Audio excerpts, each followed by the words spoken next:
అందరికి కూడా శుభాశీస్సులండి. 2026 జనవరి, ఫిబ్రవరి, మార్చి మనకు పుష్యమాసము, మాఘమాసము, అలాగే పాల్గొన మాసం, ఈ 3 మాసాలు కూడా మిథున రాశి వారికి ఏ విధంగా ఉండబోతుంది? వాస్తవంగా చెప్పాలి అంటే మిథున రాశి వారికి మిథున రాశిలో గురువు ఉండడం, అలాగే గ్రహాలన్నీ కూడా ధనుసు రాశి తర్వాత మకర రాశిలోకి 4 గ్రహాలు మారుతూ ఉండడం. దీని ప్రకారంగా చూసుకున్నట్టయితే ఈ రాశి వారికి 7, 8 స్థానాలలో గ్రహ ప్రభావాలు వల్ల కొంత ఒడిదుడుకులు ఉన్నాయి. అయినా కానీ ఈ రాశి వారికి ఈ ప్రస్తుతం ఈ 3 మాసాలు ఆర్థిక పరంగా యోగంగానే ఉంది. ఆర్థికపరమైనటువంటి యోగం అంటే మిథున రాశి చదువుకుంటున్నటువంటి విద్యార్థులకి చక్కగా మంచి మార్కులతోటి పాస్ అయ్యే అవకాశాలు ఎక్కువ శాతంగా ఉన్నాయి. అంటే 100 మంది పిల్లలు ఉన్నారంటే 100 మందిలో కనీసం వచ్చిపోయి 75% మంచి మార్కులతోటి పాస్ అయ్యే అవకాశం ఉంది. అయితే మిగతా 25% ఏమిటి అంటే వాళ్ళ పుట్టిన సమయాన్ని బట్టి, తలరాతను బట్టి కొంతమంది మార్కులు తగ్గే అవకాశము ఉంది. 100 మంది ఉంటే 100 మంది పాస్ అయ్యే అవకాశం కూడా లేదు. కాకపోతే అధిక సంఖ్య పాస్ అయ్యే అవకాశం ఉంది. చక్కగా విద్యలో రాణించగలుగుతారు. అలాగే వ్యాపారం చేసేటువంటి వ్యాపారస్తులకి ఈ 3 మాసాలు కూడా విశేషమైనటువంటి ఊపందుకుంటుంది. వ్యాపార లావాదేవీలు కానీ, బ్యాంకు ట్రాన్సాక్షన్లు కానీ విశేషంగా ఉన్నత వ్యాపార అభివృద్ధి జరిగే అవకాశం కూడా ఉంది. అలాగే కొంతమందికి ఆర్థిక లావాదేవీల విషయాలలో కొంత ఒడిదుడుకులు ఉన్నా కూడా సమయానికి, అవసరానికి ఏదో ఒక రూపంలో ధనం చేతికి అందుతూ ఉంటుంది. అనుకున్న పనిని సమయానుకూలంగా పూర్తి చేయగలుగుతారు. ఇదే కాకుండా కుటుంబ వ్యక్తుల యొక్క అనుకూలత, భార్యాభర్తల యొక్క అనుకూలత కావచ్చు, లేదంటే తల్లిదండ్రుల యొక్క సహాయ సహకారాలు కావచ్చు, లేదా తోటి అన్న చెల్లెళ్ళ యొక్క సహకారం కావచ్చు, అందే అవకాశం కూడా ఉంది. అలాగే చిన్న వ్యాపారాలు కాస్త పెద్ద వ్యాపారాలుగా పెంపొందించే అవకాశము కనపడుతుంది. కొత్తగా వ్యాపారాలు ప్రారంభం చేసే వాళ్ళకి అనుకూలమైనటువంటి కాలమే, ప్రారంభం చేసుకోవచ్చు, భయపడాల్సిన అవసరమూ లేదు. అలాగే దూర ప్రయాణాలు కలిసి వస్తాయి. నూతన పరిచయాల వల్ల కూడా వీళ్లకు అనుకూలంగా ఉంది. నూతన పరిచయాలు కలిసే వస్తాయి. సహాయ సహకారాలు కూడా అందే అవకాశం ఉంది. దూర ప్రయాణాలు అంటే విదేశాలకు వెళ్ళాలని ప్రయత్నం చేసే వాళ్ళ యొక్క కోరిక నెరవేరుతుంది. అలాగే వెళ్ళడము కూడా అక్కడ స్థిరపడడం, రాణించడం కూడా జరిగే అవకాశం ఉంది. దీంతోపాటు అక్కడ కూడా ఆస్తిపాస్తులను సమకూర్చుకునే అవకాశం కూడా మిథున రాశి వారికి లాభసాటిగా సాగే అవకాశం మెండుగా ఉంది. 3 మాసాలు కూడా బాగా అనుకూలంగానే ఉంది.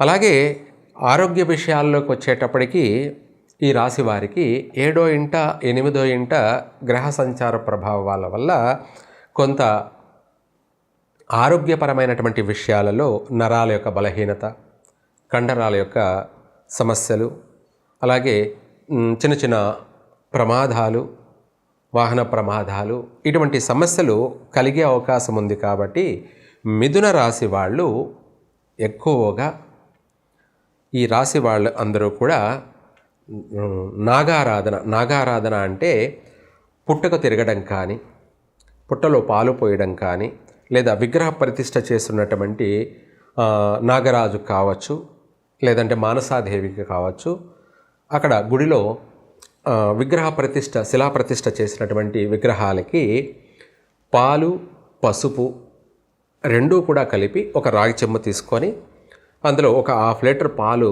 తీసుకొని అందులో ఒక 50 గ్రాములు కానీ 100 గ్రాములు కానీ పసుపు కలిపి ఆ పాలు పసుపుతోటి ఆ యొక్క నాగదేవతలకి అభిషేకం చేయడం వల్ల మీకు అమాంతం ఆర్థిక పరంగా ఉన్న పలాన అభివృద్ధి చెందే అవకాశం ఉంది. అత్యంత ఆర్థిక లావాదేవీలు జరిపే అవకాశం ఉంది. విశేషమైన ధన రాబడి కూడా వచ్చే అవకాశం ఉంది.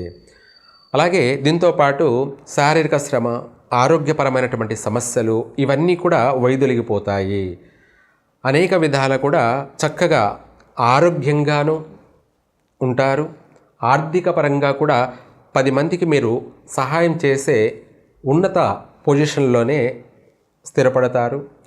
దీంతోపాటు కూడా మిగతా విషయాలలో వ్యాపార లావాదేవీల్లో కూడా విశేషంగా కలిసి వస్తుంది. బాగుంటారు కూడా, అన్ని విధాల స్థిరపడతారు కూడాను. ఈ యొక్క మిథున రాశి వారికి ఈ 3 మాసాలు కూడా యోగకాలమనే చెప్పాలి. అందరికీ కూడా శుభాశీస్సులండి. మనకు ప్రస్తుతం 2026 ఇంగ్లీష్ మయా క్యాలెండర్ ప్రకారంగా ఈ యొక్క ప్రారంభంలో గ్రహస్థితుల యొక్క ప్రభావాలు చూసుకుంటే మనకు 4 గ్రహాలు అంటే మకర రాశిలో సూర్యుడు, అలాగే కుజుడు, బుధుడు, శుక్రుడు, ఆ తదుపరి మరలా కుంభరాశిలోకి మారడం, అక్కడ గ్రహాలు కలిసి ఉండడం అవుతే వీళ్ళ ప్రభావం, తర్వాత రాహుకేతుల యొక్క ప్రభావం, శని యొక్క ప్రభావం వల్ల, ఇదే కాకుండా అపసవ్య కాలసర్ప దోష ప్రభావం అనేది కూడా ఏర్పడుతూ ఉండడం వల్ల ఓవరాల్గా చూసుకున్నట్టయితే కొన్ని రాశుల వారికి కొన్ని ఒడిదుడుకులు అనేది ఉన్నప్పటికీ గురువు యొక్క అనుగ్రహం అధికంగా ఉండడం వల్ల అన్ని రాశుల వారికి కొద్ది రోజులు ఊపిరాడుతుంది, అంటే ఉపశమనం, ప్రశాంతత కలుగుతుంది. మళ్ళీ కొద్ది రోజులు ఇబ్బందులు, ఆటంకాలు ఉన్నప్పటికీ ఓవరాల్గా ప్రపంచవ్యాప్తంగా యూనివర్సల్గా చూసుకుంటే గ్రహస్థితి ప్రభావం వల్ల అధికంగా భూమి కంపించే అవకాశాలు ఉన్నాయి. అంటే భూ ప్రకంపనలు కలిగే అవకాశం ఉంది. దీన్ని కూడా తీవ్ర స్థాయిలో ఏర్పడే అవకాశం ఉంది. అధిక భూకంప నమోదు జరిగే అవకాశం ఉంది. విదేశాలలో ఆస్తి నష్టాలు, ఆర్థిక నష్టాలు ఎక్కువగా సంభవించే అవకాశం ఉంది. మన భారతదేశంలో మరీ ముఖ్యంగా మన తెలుగు రాష్ట్రాల్లో కూడా భూకంపాలు సంభవించే అవకాశం ఉంది. కానీ ఆర్థికపరమైనటువంటి తీవ్రమైన నష్టాలు జరగవు. స్వల్ప భూకంప నమోదాలు జరిగే అవకాశము ఉంది. ఎందుకంటే అధిక తీవ్రమైనటువంటి ఉష్ణ ప్రభావం వల్ల, అలాగే అపసవ్య కాలసర్పదోష ప్రభావం వల్ల ధనుసు రాశి, మకర రాశి, కుంభరాశిలోకి గ్రహ సంచార ప్రభావాల వల్ల తీవ్రమైనటువంటి ఫైరింగ్ లాంటి నష్టాలు. ఫైరింగ్ అంటే ఇండ్లల్లోనే ఎలక్ట్రికల్ ఫైర్ వల్ల కావచ్చు, గ్యాస్ ఫైర్ జరగడాలు కావచ్చు, ఇటువంటి వాటి వల్ల ప్రమాదాలు సంభవించే అవకాశము ఉంది. ప్రాణ నష్టాలు జరిగే అవకాశము ఉంది ఇండ్లలోనే. తర్వాత వాహన ప్రమాదాలు, తీవ్రమైనటువంటి వాహన ప్రమాదాలు సంభవించే అవకాశం ఉంది. ఎలక్ట్రికల్ బైకులు ఫైర్ అయ్యే అవకాశం ఉంది. గ్యాస్ ఎలక్ట్రిక్ వెహికల్స్ కూడా పేలే అవకాశాలు, ప్రమాదాలు ఉన్నాయి. అలాగే అధికమైనటువంటి వాహన ప్రమాదాలు సంభవించే అవకాశం ఉంది. యాక్సిడెంట్లు కూడా అధికంగా జరిగే అవకాశం ఉంది. ఇవి కాకుండా రైలు ప్రమాదాలు మన తెలుగు రాష్ట్రాల్లోనే, అలాగే రైల్లోనే ఫైరింగ్ జరిగే అవకాశాలు ఆల్రెడీ ముందుగానే చెప్పే ఉన్నాను కొన్ని ఛానల్స్లో కూడా. అలాగే దీంతోపాటు అంతరిక్షంలోనే విమానాలలో కూడా ఫైరింగ్ జరిగి ప్రమాదాలు జరిగే అవకాశాలు ఉన్నాయి. ఇది కూడా చెప్పాలంటే మన భారతదేశంలోనే ఈ 3 మాసాల్లోనే కూడా ఇటువంటి నష్టం జరిగే అవకాశం ఉంది. అలాగే సముద్రంలో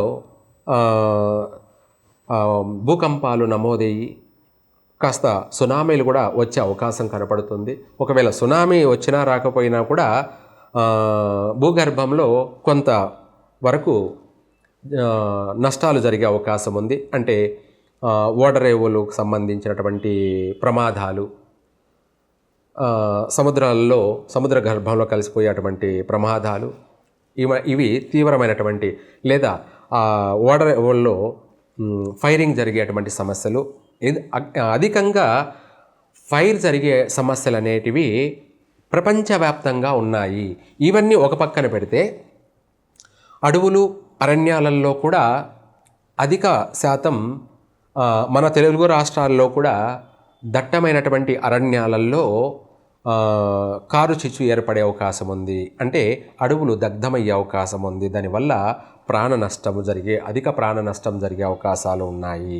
అంటే మూగజీవాలు ప్రాణ నష్టాలు జరిగే అవకాశం ఉంది. వృక్షాలకు కూడా అధిక నష్టపోయే అవకాశము ఉంది. కాబట్టి ప్రతి విషయాలలో కూడా ఎక్కువ శాతం చాలా జాగ్రత్తగా నడుచుకోవడం, ప్రజలు జాగ్రత్తగా వ్యవహరించడం, తెలివిగా ప్రవర్తించడం, దీంతోపాటు కుటుంబ యొక్క సౌఖ్యం కోసం వాళ్ళు అభివృద్ధి చెందడానికి, వాళ్ళ కుటుంబాలు అభివృద్ధి చెందడానికి, ప్రపంచవ్యాప్తంగా ఎక్కువ శాతం నష్టాలు జరగకుండా కొంతమేర తప్పించుకోవడానికి వీలైనంత వరకు ఉన్నవాళ్ళైతే హోమాలు, జపాలు, తపాలు జరిపించండి. లేని వాళ్ళు నిత్యం దైవ దర్శనంతో మీరు మీ కుటుంబాన్ని మీరు కాపాడుకోండి. ఇది ముఖ్యమైనటువంటి సలహా. ఎందుకంటే మనము ప్రాణాన్ని కోల్పోవడం కన్నా చిన్న గాయంతో బయటపడడం మన కుటుంబానికి మేలు కలుగుతుంది. అంటే ఊపిరుంటే ఉప్పమ్ముకొని బతకచ్చు అన్న సామెత కింద, బతికుంటే బలిసాగు తిని బతకచ్చు అన్న సామెత కింద మనం బాగుంటే ఏదైనా చేయగలం. కాబట్టి మనము బాగుండడం కోసం ముందు మన ప్రయత్నం మనం చెయ్యాలి. చేతులు కాలిన తర్వాత ఆకులు పట్టుకోవడం కన్నా ఆ చేతులు కాలకుండానే మనం జాగ్రత్త పడడం వల్ల మనము బాగుంటాం. మన కుటుంబం మనల్ని నమ్ముకొని ఉంది కాబట్టి మన కుటుంబానికి మనము అండదండగా ఉంటాం. అలాగే కుటుంబం అంతా కూడా సంతోషంగా సౌఖ్యంగా ఉంటుంది. మనము బాగుంటాం, సమాజం బాగుంటుంది. కాబట్టి వీలైనంత వరకు ఈ గడ్డు కాలాలకు అంతవరకు ఉన్నాయి. కాబట్టి ఈ ప్రారంభంలో తర్వాత గురువు రాజుగా సంచరించబోతున్నాడు. కాబట్టి మళ్ళీ అన్నీ కూడా మారే అవకాశం ఉంది, మార్పులు వచ్చే అవకాశం ఉంది. ప్రస్తుతం అయితే మాత్రం బాగలేదు. రాజకీయ నాయకుల విషయాల్లోనూ పెను మార్పులు, సంచలనాలు కలిగే అవకాశం ఉంది.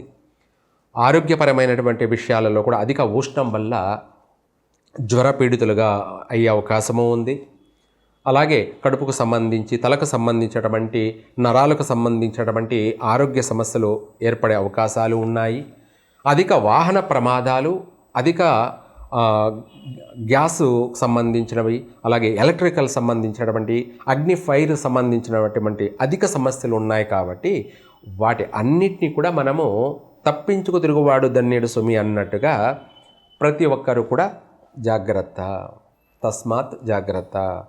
సుఖంగా సౌఖ్యంగా జీవించండి. కుటుంబ బాధ్యతలను సక్రమంగా నిర్వర్తించండి.